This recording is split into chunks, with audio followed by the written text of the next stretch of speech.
അങ്ങനെ മീനെല്ലാം വേറെ ചട്ടിയിലാക്കിയിട്ട് കുറച്ച് മീൻ എടുത്തിട്ട് അമ്മക്കും കൊടുത്തിട്ട് വന്നിട്ട് ഇനി നമുക്ക് വേഗം മീൻകറി ആക്കാനുള്ള പരിപാടി തുടങ്ങാം. അപ്പൊ ഇതെന്നാ സാധനം എന്ന് വെച്ച് കഴിഞ്ഞാല് നമ്മളെ പച്ചമാങ്ങയില്ലേ അത് ഉണക്കിയെടുത്തതാണ്.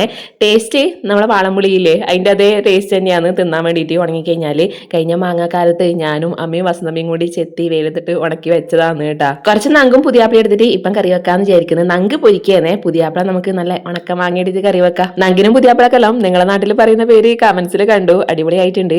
ഒരേ സാധനത്തിന് തന്നെ പല നാട്ടിലും പല പേരല്ലേ. അങ്ങനെ മീനെല്ലാം മുറിച്ച് കഴുകി വൃത്തിയാക്കി എടുത്തിട്ടുണ്ട്. നങ്ക് പൊരിക്കാൻ വേണ്ടിയിട്ട് അരവലം തേച്ച് വെച്ചിട്ടുണ്ട്. കറിവെക്കാനുള്ള മീനിലേക്ക് തേങ്ങയും ജീരകവും മഞ്ഞൾപ്പൊടിയും മുളക് പൊടിയും പിന്നെ നമ്മളെ ഉണക്കമാങ്ങയും കൂടി ഇട്ട് അരച്ച അരപ്പും കൂടി ചേർത്തിട്ട് പിന്നെ അതിലേക്ക് ആവശ്യത്തിന് ഉപ്പും പച്ചമുളകും കറിവേപ്പിലയും കൂടി ചേർത്ത് നന്നായിട്ടൊന്ന് വെള്ളമൊഴിച്ച് കലക്കി അടുപ്പത്തേക്ക് വെച്ചെടുത്തിട്ടുണ്ട്. ആ സമയം കൊണ്ട് വേഗം മീനും കൂടി ഒന്ന് പൊരിക്കാൻ വേണ്ടിയിട്ട് വെച്ചു. ഈ മീനിന് പിന്നെ അധികം വേവിലല്ല, പോരാത്തന്നെ ചെറുതും ഒന്ന് തളച്ച് കുറുകി ലാസ്റ്റ് പച്ചവെളിച്ചെണ്ണയും കൂടി ഒഴിച്ച് കഴിഞ്ഞാൽ കറി റെഡി. അപ്പത്തേനും പൊരിച്ചത് ഇതാ ഇവിടെ റെഡി ആയിട്ടുണ്ട്. അപ്പോൾ അടുത്ത വീഡിയോയിൽ കാണാം.